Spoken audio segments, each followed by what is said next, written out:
La electricidad es algo común y corriente para nosotros. Sin ella la vida moderna sería inconcebible. Empezando por la máquina de café, pasando por el PC o por la lámpara y llegando hasta las fábricas industriales. Nada funciona sin corriente eléctrica. Pero, ¿qué es la corriente eléctrica? Empecemos haciendo unas comparaciones. En la neumática la fuente de energía es el aire. Y en la hidráulica la fuente de energía es el aceite. También en la electricidad hay una fuente de energía, aunque es invisible. Se trata de la corriente eléctrica, o para ser más precisos, de la corriente de electrones. Hay tres términos que todos conocemos y que definen la corriente eléctrica: tensión, intensidad y resistencia. La tensión eléctrica es identificada con la letra V y se mide en voltios. En todos los aparatos eléctricos se indica la tensión que necesita para funcionar. La intensidad es identificada con la letra I y se mide en amperios. El dato correspondiente indica la cantidad de corriente máxima que puede consumir, por ejemplo, un motor. La resistencia, por su parte, es identificada con la letra R y es medida en ohmios. Este valor indica la resistencia que un elemento consumidor, que a la vez es conductor, opone al paso de la corriente. Estas tres magnitudes se influencian recíprocamente, lo que puede ser expresado mediante una fórmula muy simple: V igual a R por I, lo que significa que la tensión es igual a la resistencia multiplicada por la intensidad, o para expresarlo de una manera que corresponde más a la realidad práctica, corriente igual a tensión entre resistencia, porque normalmente la tensión no se modifica. Esta fórmula tiene un nombre, se trata de la ley de Ohm. Fijémonos en el siguiente experimento. Los elementos blancos son los conductos eléctricos. La tensión es de 24 voltios. La pequeña bombilla tiene una resistencia R constante. Podemos constatar que fluye una corriente I de 84 miliamperios. Si duplicamos la resistencia mediante una segunda bombilla, la fuente de tensión sigue siendo de 24 V.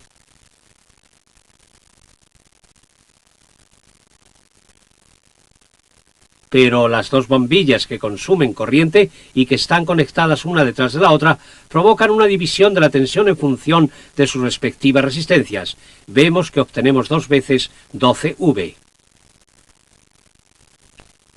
Las bombillas ahora tienen una luz más tenue, ya que la corriente también ha sido reducida a la mitad, alcanzando ahora 41 miliamperios. Esta es precisamente la desventaja que tiene la disposición en serie.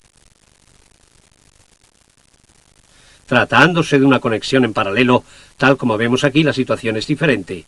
Dado que cada bombilla forma con la fuente de corriente su propio circuito, cada una dispone de la totalidad de la tensión.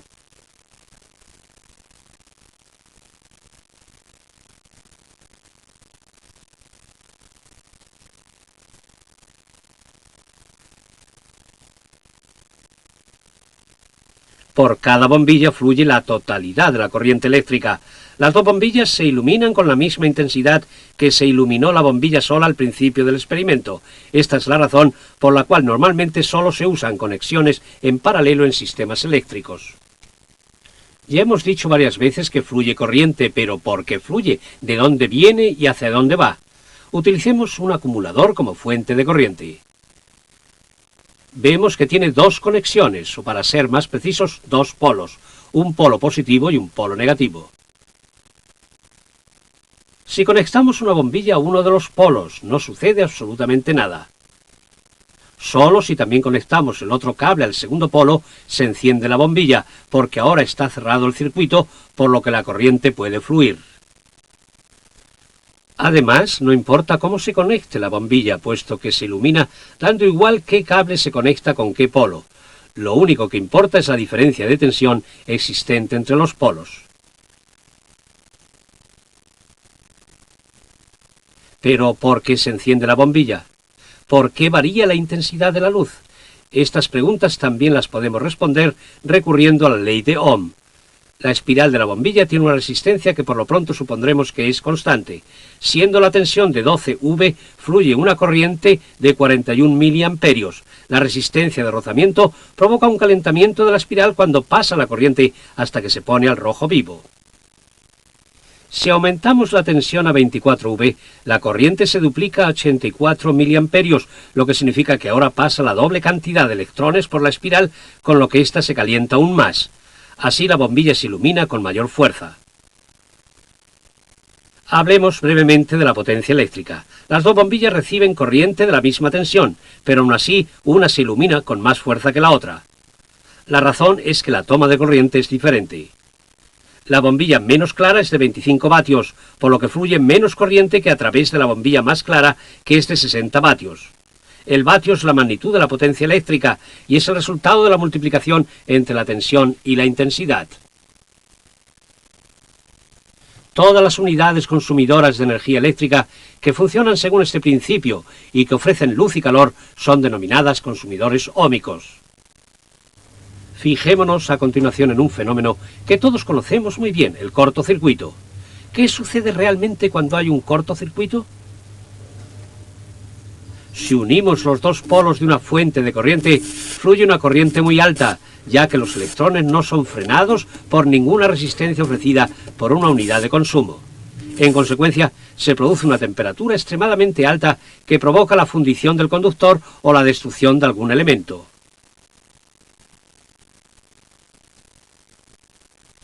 ¿Cuál es la solución? Integrar fusibles en los circuitos de corriente.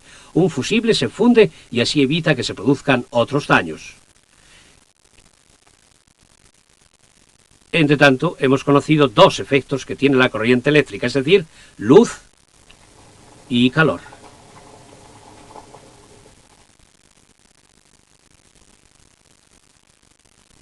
Otro efecto importante que tiene la corriente eléctrica es la generación de campos magnéticos.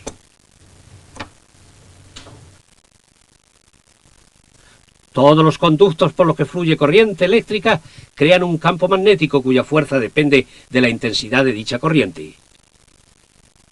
Al devanar el cable para formar una bobina, el campo magnético es mucho más fuerte en su interior. Ahora la fuerza del campo magnético ya no depende solamente de la corriente, sino también de la cantidad de espiras.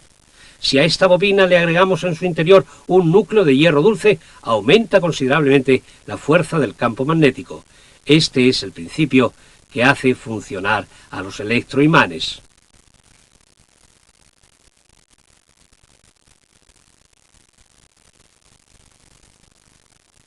Observemos otro fenómeno. Si el núcleo de hierro dulce está sujeto de forma móvil, se desplaza hacia el centro de la bobina si está sometido a tensión y si fluye corriente, creándose el respectivo campo magnético. De este modo, el núcleo es inducido. Este fenómeno específico lo volveremos a tratar cuando hablemos de las electroválvulas.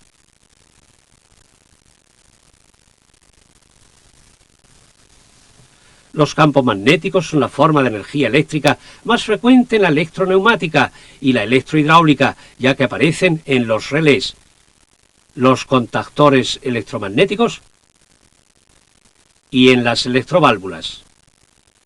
Se trata de consumidores inductivos, a diferencia de los consumidores óhmicos.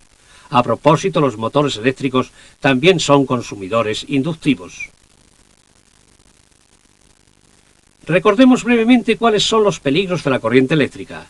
Antes que nada, siempre deben acatarse las normas de seguridad, puesto que el contacto con piezas sometidas a corriente eléctrica es peligroso, e incluso puede ser mortal.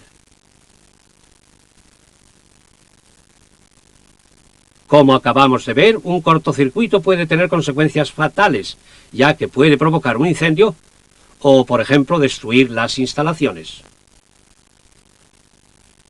No olvidemos otra regla muy importante. Únicamente el personal técnico especializado debe efectuar trabajos en instalaciones eléctricas. Además, se sobreentiende que los trabajos solo deben realizarse si está cortado el suministro de corriente eléctrica. Continuemos con las normas de seguridad. Los cables de alta tensión obligatoriamente tienen que estar tendidos de tal manera que estén fuera del alcance de personas y que no pueda producirse una descarga. Por eso, los cables eléctricos deben estar aislados y siempre que sea posible se utilizan tensiones pequeñas. Con ello completamos las informaciones básicas sobre la electroneumática y la electrohidráulica, en las que la corriente eléctrica, en su calidad de portadora de la energía para las funciones de control, y el aceite, o respectivamente el aire, en su calidad de portadoras de la energía de trabajo, se complementan idóneamente.